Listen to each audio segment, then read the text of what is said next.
Hello students, this is Naval Mishra. Today we will study Fire and Ice, a very famous short poem composed by Robert Frost. कवि संसार के अंत के विषय में यहाँ पर दो प्रचलित विचार प्रस्तुत करता है। कुछ लोग कहते हैं कि संसार का अंत आग से होगा, कुछ दूसरे लोग कहते हैं कि संसार का अंत बर्फ से होगा। कवि कहता है कि इच्छाएं आग के समान हैं और वह कहता है कि जो असीमित इच्छाएं हैं वह संसार के अंत का कारण बनेंगी। अब वह कहता है कि घृणा जो कि बर्फ का प्रतीक है, संसार के लिए यह भी उतनी ही हानिकारक है जितनी कि तृष्णा, अर्थात घृणा भी संसार को नष्ट कर सकती है।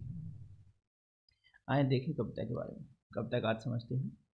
सम से, कवि कहता है सम से कुछ लोग कहते हैं the world will and in the fire, संसार का अंत आग से होगा, अर्थात जो फायर है, तृष्णा है, असीमित इच्छाएं हैं, वह संसार का अंत करेगी।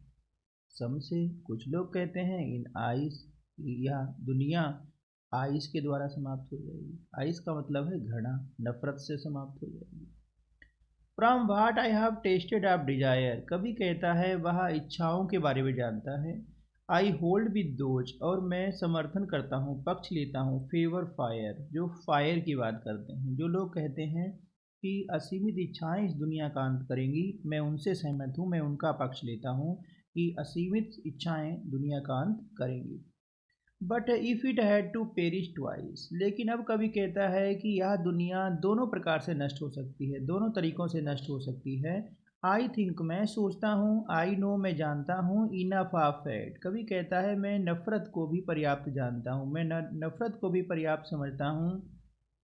To say that for destruction ice, और आइस जो नफ़रत है वह भी इस दुनिया को समाप्त कर सकती है। नफ़रत भी उतनी ही शक्तिशाली है जितनी कि असीमित इच्छाएं, और यह भी दुनिया को समाप्त कर सकती है। Also great and would suffice, नफ़रत भी दुनिया को समाप्त करने के लिए, इस संसार को बर्बाद करने के लिए पर्याप्त है।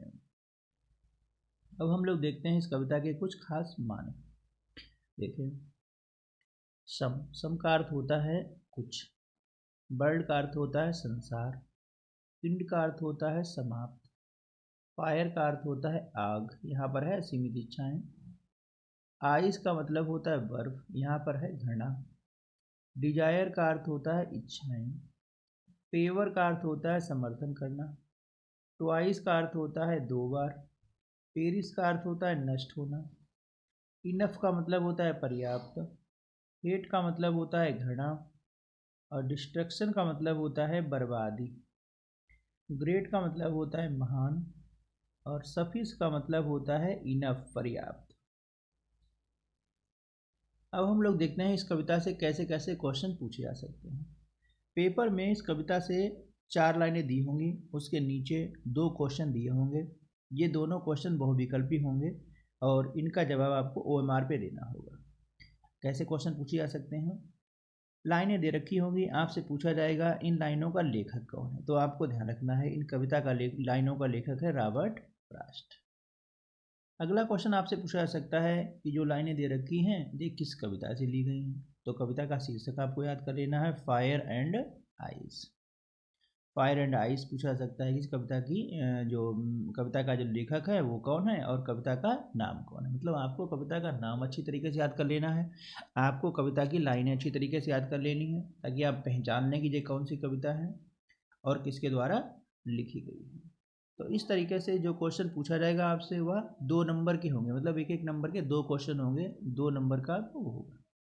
इसके बाद पेपर में कोई 3 सेंट्रल आइडिया दे रखे, 3 कविताओं के नाम दे रखे होंगे, आपसे कहा जाएगा आप किसी एक का सेंट्रल आइडिया लिखो, उसका भी आपको मिलेगा 3 नंबर। उसके बाद अगला क्वेश्चन आपका होगा, कहा जाएगा आपसे कि कोई भी आप अपने सिलेबस की कविता की 4 लाइनें लिखो, लेकिन वो वाली 4 लाइनें आपको नहीं लिखनी है जो कविता आपके पेपर में 4 लाइनें दे रखी हैं, 2 लाइनें दे रखी हैं। तो आप नई कविता की 4 लाइनें लिखेंगे, उसके लिए भी आपको मिलेंगे 3 नंबर। मतलब पूरा कविता का जो पोर्शन होगा वो आपसे आएगा कितने नंबर का, 8 नंबर। आप थोड़ी सी भी मेहनत करेंगे तो भी आप 8 नंबर कविता में आराम से पूरे पूरे प्राप्त कर सकते हैं। ओके।